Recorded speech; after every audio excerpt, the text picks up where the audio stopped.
Hey guys and gals, Felipe here. So as you know, I'm here to keep you up to date, current market news, teachings, and everything tech. So in this video, basically, I'm going to be dissecting the Genius Act of 2025, which is basically bringing in regulatory measures into the whole crypto market. Specifically, this act deals with stable coins, which I'll kind of go into in a little bit. Some things that I kind of found interesting going through Circle's statements or financials. Circle is one of the big stable coin companies in the US. They are basically the company that owns USDC, which is one of the stable coins that is connected to the US dollar and the euro, I believe. So they also do the euro. So they have their own specific coin that's tied to the euro. Some things that I found in basically the prospectus, which is a legal document that a company has to issue to potential investors before going public, is the prospectus, right? So in their prospectus, I found some interesting things that kind of stood out to me and made a bit of sense, such as finance is fundamentally built upon the movement of money in the form of the transmission of data, wrapped in trust and protected by regulation. If you think about that for a second, what is money these days? It's data being transferred from one person to another, right? It's basically you on your bank account, or you using some sort of payment application like Venmo, Zelle, whatever, literally issuing data to someone else in the form of numbers, right, to transfer funds, right? So that's basically what money is these days. I am, to a certain extent, skeptical about the crypto stuff because there's a lot of fraud and just sketchy stuff going on there with all the meme coins and all that crap. So these are some things that kind of stood out to me. So basically, blockchain network enables the creation of the internet financial system. Again, blockchain is just basically, in my opinion, a database that doesn't allow you to change things that have been inserted into it. You can only read. Once something is inserted into the blockchain, you can't alter it. You can only read it, and then it's accessible for anyone to look at, right? The new internet financial system enables significantly increased money velocity. What does this mean? Basically, transactions are becoming instantaneous. So once a transaction occurs, it's immediate, not like how it has been, where at times you have to wait, a business day, up to 3 business days, so forth and so on, until those funds are available, right? So this increases the velocity of money because it allows, companies or individuals or whatever to have access to those funds immediately, to basically utilize that capital immediately, instantaneously, instead of having it sit in limbo during that time that it's not available, right? So it increases the velocity of money. The new internet financial system opens up new opportunities and use cases in finance and commerce through the advent of smart contracts running on blockchain. Smart contracts is an Ethereum created thing.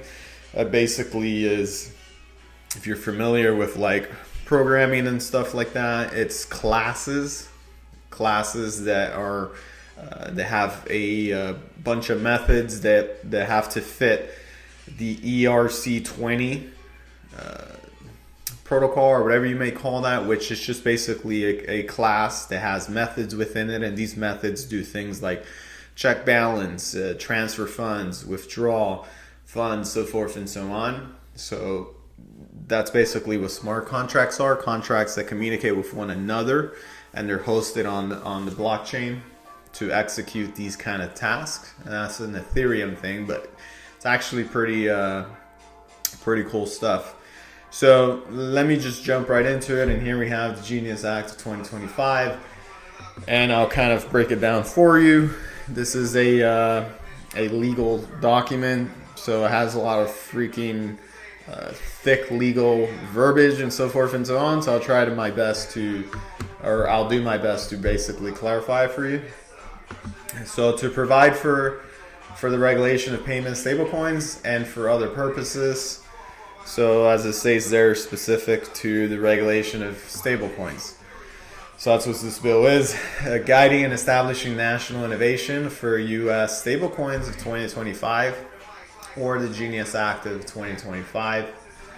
Some terms that you might be familiar with or not, but it's kind of good to just go over this stuff right quick.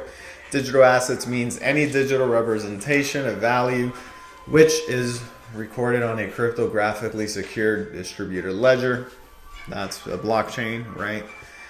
Distributed ledger means technology where data is shared across a network that creates a public digital ledger and verified transaction or information among network participants, and the data is linked using cryptography to maintain the integrity of the public ledger and execute other functions. Cryptography is basically, for example, SHA-256 algorithms or algorithms similar to that encrypt things, right? And then they have to be decrypted in order to be used. They're basically a security measure, right? So kind of like when you're utilizing your bank account, whatever, or your card or something, and it asks you for your PIN, right? So it's kind of the same concept. Federally qualified non-bank payment stablecoin issuers means a non-bank entity approved by the primary federal payment stablecoin regulators pursuant to Section 5 to issue payment stablecoins. So now there's going to be regulators in place, specific regulators that regulate these things. That's basically the monetary value means the national currency or deposit denominated in the national currency. So what are these things tied to? Some sort of currency, right? That's what this act is saying. It has to be tied to some sort of actual currency. Non-bank entity means a person that is not an insured depository institution or subsidiary of an insured depository institution. Means so payment stablecoin. What does stablecoin mean? Means a digital asset that is or is designated to be used as a means of payment or settlement, and the issuer of which is obligated to convert, redeem, or repurchase for a fixed amount of monetary value, and represents it will maintain or create a reasonable expectation that will maintain a stable value relative to the value of a fixed amount of monetary value. What it's not: a national currency, a security issued by an investment company registered under Section 8A of the Investment Company Act of 1940. So if it's not a security and it's not a commodity, which is weird, then the SEC is not, well, that's why it makes sense that the SEC is not a regulatory overseer of these things, because it's not considered a security or commodity. Something that I found interesting in the thing I was talking about earlier is that yes, it fixes the problem of instantaneous transaction, if that has even ever been a true problem. But it does that, right? It fixes that problem where now execution of basically funds is immediate. Those funds can immediately be utilized again to basically deploy into other investments or utilize for whatever, the individual or the institution chooses to do with it. So it does increase the velocity of money, right? So it increases the reuse of money, so it's not sitting in limbo. But it still copies the same financial system, right? It still copies the same old, ancient financial system. It doesn't really change the financial system. It just increases the velocity of money, increases the reutilization of those funds immediately. So something that I found interesting is here, basically, where in the prospectus of Circle, they say end users to refer to a holder of USDC or URC, which is the one that's tied to the euro, regardless of whether such end user is a Circle Mint customer. An end user or USDC or EURC that is not a Circle Mint customer cannot mint USDC or EURC. Rather, to acquire USDC or URC, the end user must purchase said coins in the secondary market, which may include transactions with a Circle Mint customer and another end user that is not a Circle Mint customer. The end user that is not a Circle Mint customer may exchange said stablecoin for fiat currency, which is whatever currency, the US dollar or the euro, by selling said stablecoin in the secondary market, which may include transactions with a Circle Mint customer or another end user that is not a Circle Mint customer. Alternatively, an end user that is not a Circle Mint customer can also redeem said stablecoin directly from us in our role as the redeemer of last resort. I mean, the terminology is the same as what the Federal Reserve does. I mean, if you think about it, minting is like printing for the Federal Reserve, and burning is the destruction of money, kind of the same thing that the Federal Reserve does, right? Minting is basically the creation of said new stable coins or whatever cryptocurrency, which the Federal Reserve does. They fire up the printer, right, and they print more money. Burning is the destruction of said token or coin. Federal Reserve does the same by basically increasing rates and stopping the purchasing of treasuries. So there's kind of the same financial system if you think about it. It's just the only thing that's changing is the execution of or the transactions are immediate. So that's kind of what's changing. But the old financial system is still in place. So that's the part where I'm like, someone still has to fix this problem because it hasn't been fixed. This just, it fixes a certain area, but it doesn't really fix the financial broken system that everyone claims is, broken. So basically, permitted payment stablecoin issuers, a subsidiary of an insured depository institution that has been approved to issue payment stablecoin under Section 5. So institutions have to be approved by a regulatory agency to be able to participate in this. Federal qualified non-bank payment stablecoin issuers that have been approved to issue payment stablecoins under Section 5 or a state qualified payment stablecoin issuer. Primary federal payment stablecoin regulator. So the term primary federal payment stablecoin regulator means with respect to an insured depository institution other than an insured credit union or a subsidiary of an insured depository institution other than an insured credit union, the appropriate federal banking agency of such depository institution as defined under Section 3 of the Federal Deposit Act, which I'll go into in a second.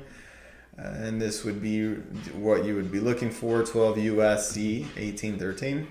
With respect to an insured credit union or a subsidiary of an insured credit union, the National Credit Union Administration, with respect to the qualified non-bank payment stablecoin issuer that is not a national bank, the controller, and with respect to any entity chartered by the controller of currency. That's basically what that is. So here basically leads me over here, 12 U.S.C. 1813.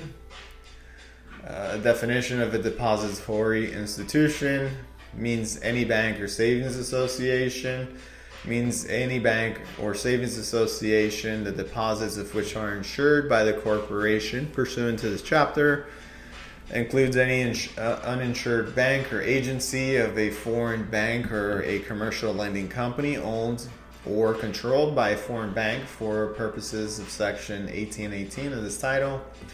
Means any national bank, any federal savings association, and any federal bank. State depository institution means any state bank, any state savings association, and any insured branch which is not a federal branch. So that's basically what a depository institution is. Primary federal payment stablecoin regulators means the controller of currency, the board, the corporation, and the National Credit Union Association. State qualified payment stablecoin issuers means an entity that is legally established and approved to issue payment stablecoins by the state payment stablecoin regulator and issue a payment stablecoin in compliance with the requirements under Section 4. This is Section 3 here. Limitations on who may issue a payment stablecoin. So now there's legal verbiage out there using the word unlawful, making the stuff actually fraud if done inappropriately according to this. So now people got to be careful with this stuff. This might bring to light a lot of these sketchy companies that are doing some sketchiest stuff, kind of like Tether that I've kind of spoken about in the past. It shall be unlawful. That already signifies fraud. For any person other than the permitted payment stablecoin issuer to issue a payment stablecoin in the United States. So now if someone is not approved, licensed, or allowed to participate in this, it is fraud. That's basically what that means. Requirement for issuing payment stablecoins. Maintain a reserve backing the issuer's payment stablecoin outstanding on a at least 1-to-1 basis with reserve comprising of United States coins and currency, including Federal Reserve notes, basically treasuries, right? So these stable coins have to be tied 1-to-1 peg to said coin or currency or notes, which are treasuries, right? Which in reality is just all the same. Treasuries are, or bonds are, the dollar or coins, right? Or the US dollar currency, right? Funds held as demand deposit or other deposits that may be withdrawn upon request at any time. An insured depository institution, regulated foreign depository institution, or insured shares at insured depository institution, subject to limitations established by the corporation and the National Credit Union Administration, respectively, to address safety and soundness risk of such insured depository institution. So treasury bills, notes, or bonds, basically the US dollar, right? With a remaining maturity of 93 days or less, so short-term treasury notes or bills or bonds, right? Issue with a maturity of 93 days or less. So this is even shorter than commercial paper. Commercial paper is like 290 days, up to 290 days. This is even shorter. This is, I think, is like 3 months treasury bills or less. Repurchase agreements with a maturity of 7 days or less that are backed by treasury bills with a maturity of 90 days or less. So it's all short-term stuff. Basically, money market funds invested solely in the underlying assets described in Clause 1 through Clause 4 of subparagraph A, or cash and cash equivalents, right? Money markets establish procedures for timely redemption of outstanding payment stablecoins and publish the monthly composition of the issuer's reserve on the website of the issuer, containing the total number of outstanding payments stablecoins issued by the issuer and the amount of and composition of the reserve described in subparagraph A, which is here. Maintain reserve banking the issuer's payment stablecoin outstanding at least 1-to-1 basis, blah, blah, blah, blah, blah. So now a lot of these companies are going to have to be a little bit more transparent into what their actually holdings are and so forth and so on. And again, this kind of is going to potentially bring to light a lot of these sketchy ass companies, or I believe are doing some really sketchy stuff. Tether, I'm just saying. Prohibition of rehypothecation. This is actually a good thing. Reserve described under paragraph 1A may be not pledged, rehypothecated, or reused, except for the purpose of creating liquidity to meet reasonable expectations of requests to redeem payment stablecoins, such that reserves in the form of treasury bills may be pledged as collateral for repurchase agreements with a maturity of 90 days or less, provided that either the repurchase agreement are cleared by the central clearing counterparty that is approved by the primary federal or state payment stablecoin regulator. The permitted payment stablecoin issuer receives the prior approval of the primary federal or state payment stablecoin regulator. So rehypothecation, what does this mean? Basically, a borrower can utilize an asset as collateral to the lender in case that loan doesn't go through or whatever. So in this case, the lender cannot reutilize those assets as additional collateral or to lend it to someone else. So that basically prevents that, which is good because that's kind of what happened in 2008 that created the shit show that happens, where it was just basically that in layers, right? Rehypothecation in layers. Basically, this person, placed this collateral to this lender placed this collateral to that lender, so forth and so on, until it just created that domino effect, right? So they're kind of preventing this, which is a good idea because a lot of these stablecoin companies own a massive amount of treasuries, so it can create some trouble if things were to go bad. Monthly certification examination of reports by registered public accounting firm. In general, a permitted payment stablecoin issuer shall each month have the information disclosed in the previous month and report required under paragraph 1D examined by a registered public accountant. Again, creates more transparency. A lot of these companies are utilizing sketchy accounting firms that are overseas and their companies in a foreign country and so forth. It's just kind of sketchy. It just looks very sketchy. So they're actually going to have some more transparency bringing into this criminal penalty. So again, they're actually stating in law that this is going to have criminal ramifications, right? Criminal penalty: any person submits a certification required under subparagraph B, knowing that such certification is false, shall be subject to the criminal penalty set forth under section 1350C of Title 18 United States Codes. So Title 18 is criminal, and then 1350C is the actual crime in this case, if you want to look that stuff up. Capital liquidity and risk management requirements. Capital requirements applicable to permitted payment stablecoin issuers, which may not exceed what is sufficient to ensure permitted payment stablecoin issuers' ongoing operations. Applicability of existing capital standards with respect to the promulgation of rules under subsection A1A, section 171 of the Financial Stability Act of 2010, 12 U.S.C. 5371A1A shall not apply. So what is that? I actually went over here and highlighted a definition for purposes section blah blah blah. General applicable leverage capital requirements.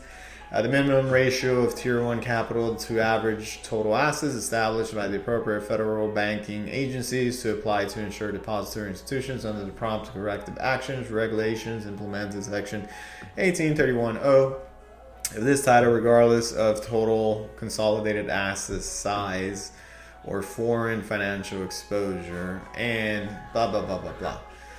So that's what that is. Limitations on stablecoin activities. Permitted payment stablecoin issuers may only issue payment stablecoins, redeem payment stablecoin, manage related reserves, including purchasing and holding reserve assets, provide custodial or safekeeping services for payment stablecoins, required reserves or private keys and payment stablecoins, and undertake other functions that directly support the work of issuing and redeeming payment stablecoins. Rule of construction: nothing in subparagraph A shall prevent or a permitted stablecoin issuer from engaging in non-stablecoin activities that are explicitly allowed by relevant regulator. So basically, as that says, doesn't really need much clarification, I think.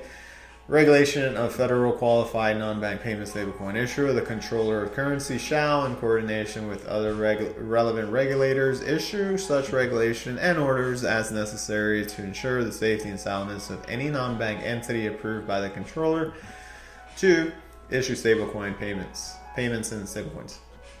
State level regulatory regimes. So now there's going to be federal and state level regulatory regimes. Ideally, companies want to be regulated by the federal level because it's less strict. Whereas if they're regulated by both, typically the state level has to be at a minimum as strict as the federal state level, but it can be more strict. So it's more beneficial to be regulated by the federal regime instead of the actual state. Options for state level regulatory regimes now stand to the federal regulatory framework established in subsection A. A stablecoin issuer with a total market capitalization of not more than 10 billion may opt for regulation under the state level regulatory regime, provided the state level regulatory regime is substantially similar to the federal regulatory framework under that subsection. So that's kind of what I mentioned. State level regulatory regime is substantially similar to the federal regulatory framework under that subsection. So the state level can be equivalent at a minimum. It has to be as strict as federal level. However, it can be more strict, whereas the federal level is just there, you know.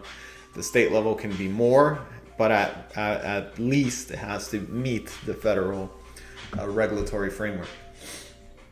So what that means is ideally, you know, institutions or corporations that are involved in this stuff are going to want to prefer to be regulated at the federal level.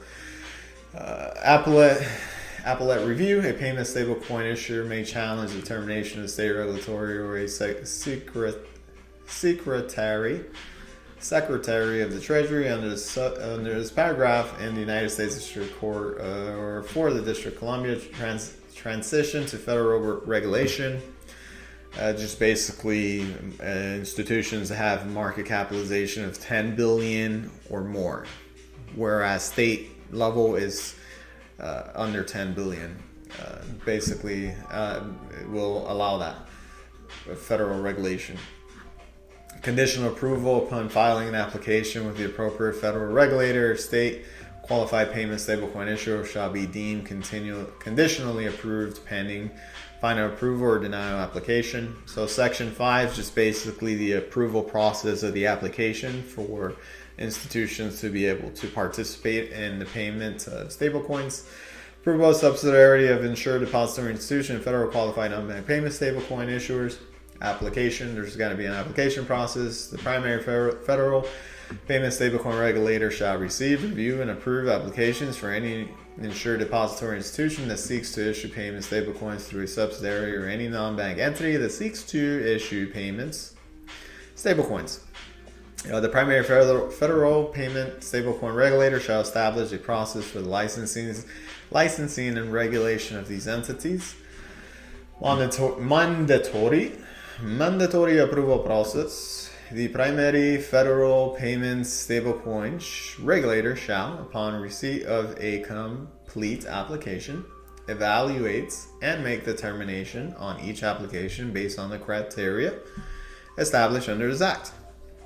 Timing, no later than 100 days after receiving said application. Denial of application.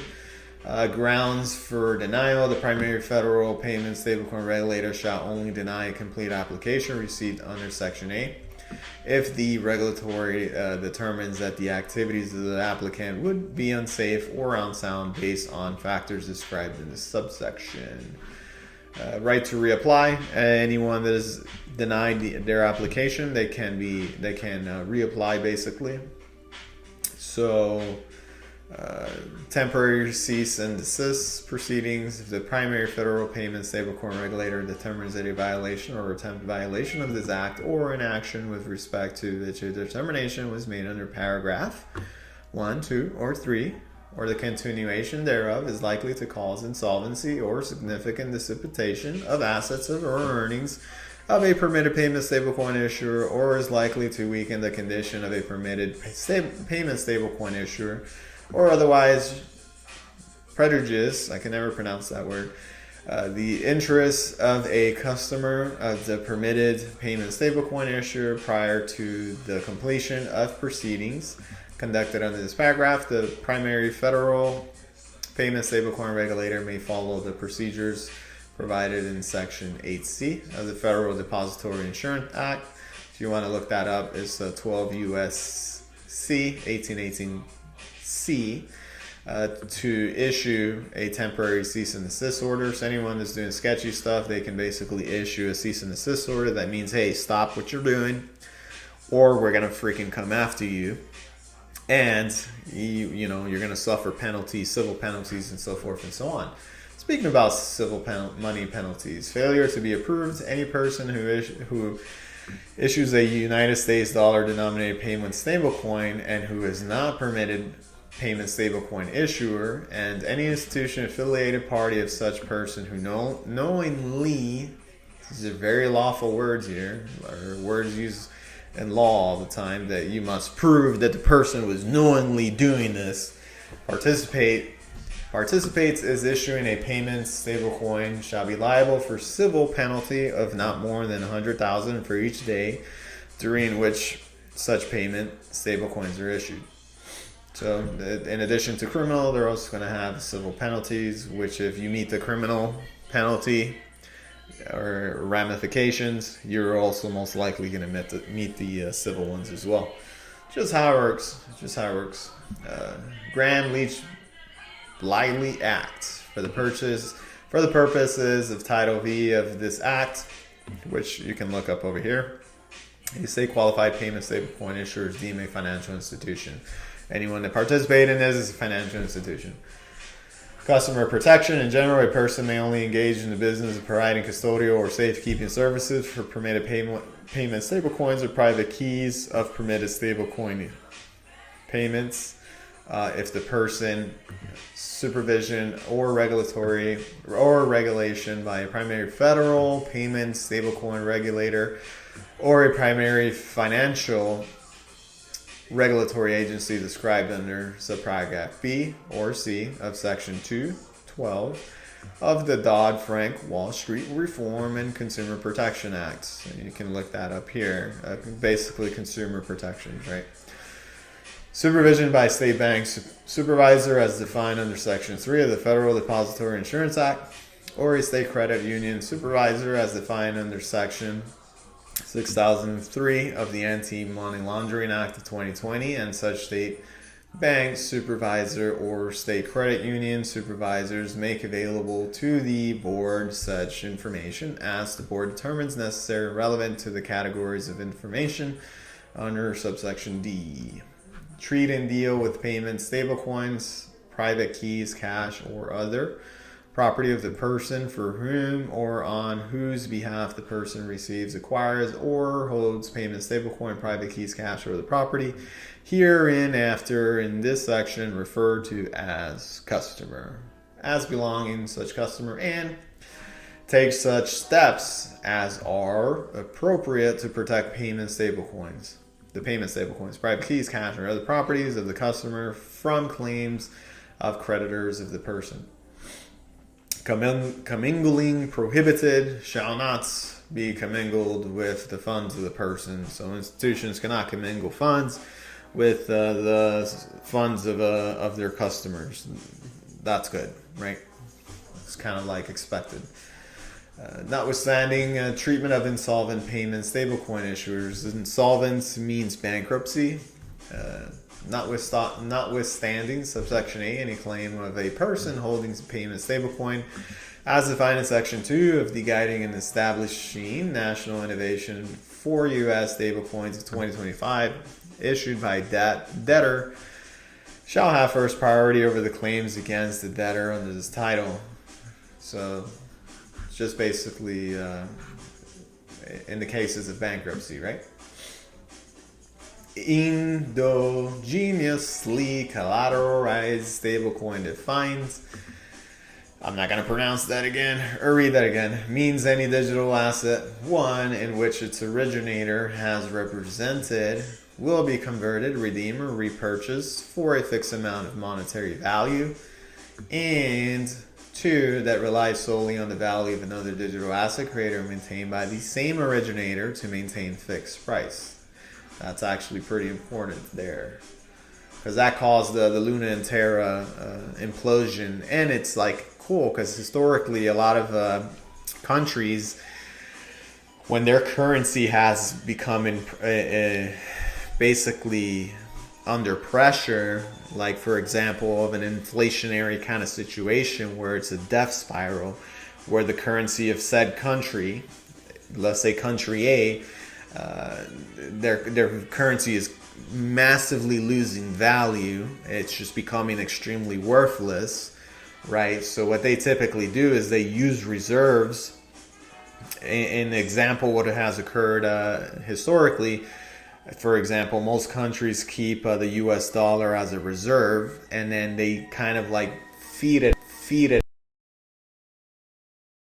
from being overinflated and becoming worthless. But at some point they run out of said reserve, and it just ends up either way becoming worthless. So that's kind of like a nasty situation, and that's kind of what occurred with the Luna Terra stuff, if you want to look that up, where it just blew up and everyone lost their freaking ass in that situation. So if you want to look that up, it's pretty interesting. A description of potential financial stability risk posed to the safety and soundness of the broader financial system by payment stablecoin activities. So this is the interesting part, and it's kind of confusing. If it's not a security and it's not a commodity, are we creating a new asset class, which is digital assets? And I guess in that case, the regulators, as mentioned here, is the controller of currency, and the other regulatory authorities they kind of mention. It's just weird. It's not a security and it's not a commodity. So if it's not a security, the SEC has no regulatory power over it.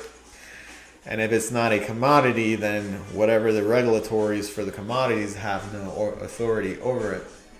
Reciprocity for stablecoin issued in overseas jurisdictions. Federal Reserve, in collaboration with the Secretary of Treasury, shall create and implement reciprocal. I just pronounced it. I can't pronounce it now. Arrangements or other bilateral agreements between the United States and jurisdictions with substantially similar payment stablecoin regulatory regimes facilitate international transaction and interoperability with United States dollar denominated stablecoin issued overseas. Interoperability is basically a thing that is of this type A can be combined with a thing that is of this type B. If that makes any sense. That's basically what that means.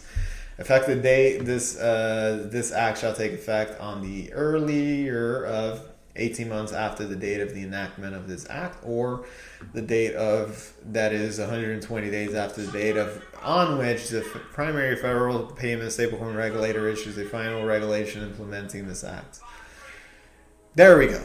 Kind of went through the whole thing. So you let me know what you think. It's interesting. Now the federal government is kind of putting their foot into the door of the whole cryptocurrency market, which kind of is a good thing, kind of is a odd thing, considering that the whole cryptocurrency stuff, or the narrative, is at least based upon the fact that it's decentralized. But if the government's in it now, it's not really decentralized. However, I do feel that the stablecoin stuff is where the industry is going to go, at least in the near future, because of the things that I mentioned, increasing the velocity of money. Transactions are boom immediately, so that capital can be deployed instantaneously into other things. There shouldn't be any more that, oh, you gotta wait 3 days for your funds, or you gotta wait 3 business days, crap that has been going on for a long time, right? So that fixes that problem.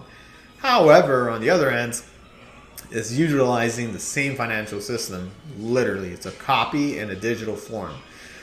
As I mentioned earlier, Federal Reserve prints money. Cryptocurrencies are minted. They're created through functions or algorithms, right? They're minted. Federal Reserve increases interest rates, stops buying treasuries. That's how they destroy money, or the dollar, or remove it from the system, right? And cryptocurrencies burn. They burn the token, destroy the token through, again, another function or algorithm, or so forth and so on. That's kind of what they do. So you tell me, what do you think about this stuff? Do you think the regulations are good? Do you think they're bad? Where do you think this stuff is headed? You feel like this is going to be, potentially where the financial, transactional exchange of currency is going to go, which, like I mentioned earlier, what is the exchange of money these days? It's just a transfer of data from one person to another. If you think about it, that's really what it's become. So hopefully this was interesting to you and kind of gave you some clarification on what the Genius Act is. So I'll see you guys in the next one. Have a good one.